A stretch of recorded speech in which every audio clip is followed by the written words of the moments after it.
Salut tout le monde, dans une nouvelle vidéo. Aujourd'hui, comme promis, je vous parle d'une baby shower que j'ai photographiée tout de suite après le générique. C'est parti.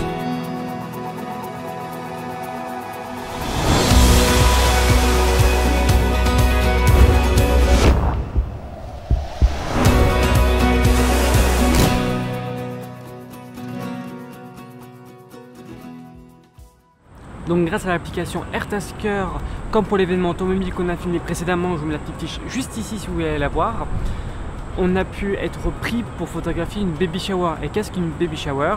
C'est un événement organisé par un couple, bien entendu, donc père et mère, qui vont annoncer tout simplement le sexe de l'enfant au cours de cet événement. On était choisi globalement pour photographier 2 heures de l'événement, donc du début jusqu'à peu près à la fin, d'un couple indien, et on a droit à une petite cérémonie assez sympa. L'événement s'est bien déroulé, globalement la soirée c'était plutôt sympa. Mon objectif, moi, de la demande du couple était de photographier un maximum de choses, donc le décor, les invités, les couleurs surtout, le bleu et le rose, du bleu au rose, du rose au bleu, globalement de tous les objets qu'il y avait de ces couleurs là. Donc je vous mets des photos en même temps et je vous parle de tout ça. On a commencé la soirée avec l'arrivée des invités petit à petit, et comme je vous disais juste avant, l'objectif était de les photographier tout en même temps que le décor et les objets décoratifs qui permettaient justement cet événement, cette baby shower. L'événement était assez calme globalement, les invités sont arrivés comme je disais petit à petit, et j'ai dû les photographier bien sûr avec les futurs parents.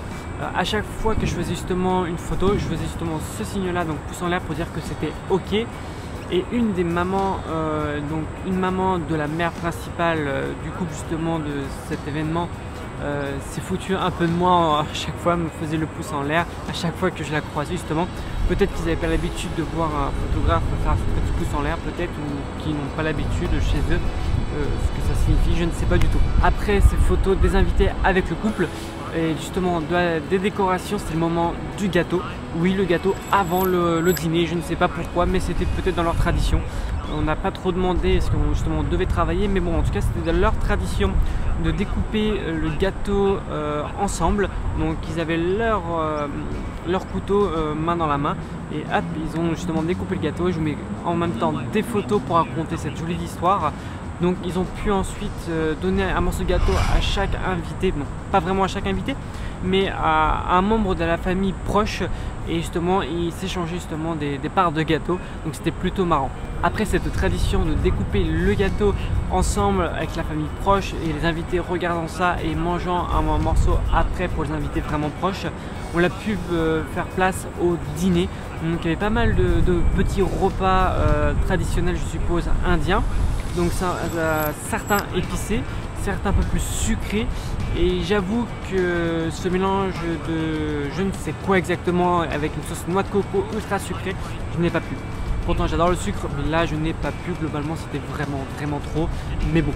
Le repas était vraiment bon, j'ai beaucoup aimé certains petits plats vraiment bons, et je regoûterai à la cuisine indienne, ça c'est sûr et certain, parce que c'était cool. Après ce dîner, mon objectif était rempli, j'avais un maximum de photos pour les donner par la suite grâce à WeTransfer aux parents le lendemain ou à le surlendemain. Donc j'avais rempli mon objectif de la quantité de photos qu'ils m'avaient demandé en tout cas. Après le dîner, on a dit bien sûr au revoir au couple, on discutait encore avec des invités qui avaient des enfants, on s'est un peu amusé avec eux, c'était plutôt sympa. Et j'ai fait une petite erreur au cours de cette soirée, et je vous raconte pourquoi. J'avais des scintillements et des rayures sur mes photos. Je ne savais pas à quoi était dû ce problème avant. Je pensais que justement c'était les lumières, mais je trouve ça vraiment étrange. En fait, ces scintillements étaient dus à l'obturateur numérique, donc le mode silencieux de chez Sony, qui provoquait justement ce scintillement sur mes photos. Voici des exemples. Et donc pour réparer cette erreur, par la suite, que je ne connaissais pas, pour le coup j'aurais peut-être dû me renseigner avant, c'est vraiment une erreur un peu con, mais bon, j'ai surexposé un peu les photos globalement pour donner un aspect plus clair, plus fluide, plus épuré dans ces photos et dans cet événement. Mais j'avais pas vraiment le choix si je voulais un peu enlever ces sentiments et ces rayures. Mais bon, par rapport qualité-prix, voilà, c'était rempli, on a fait le job, c'était plutôt sympa. Donc faites gaffe à cette erreur si vous avez un boîtier qui peut faire la photo silencieuse, donc avec un obturateur numérique et non sur le coup mécanique. Et bon voilà, c'est une petite erreur, mais bon, je la referai plus. J'espère que cette vidéo vous aura plu, cette anecdote et justement l'erreur à ne pas faire. Et je vous dis à la prochaine pour une nouvelle vidéo. Salut!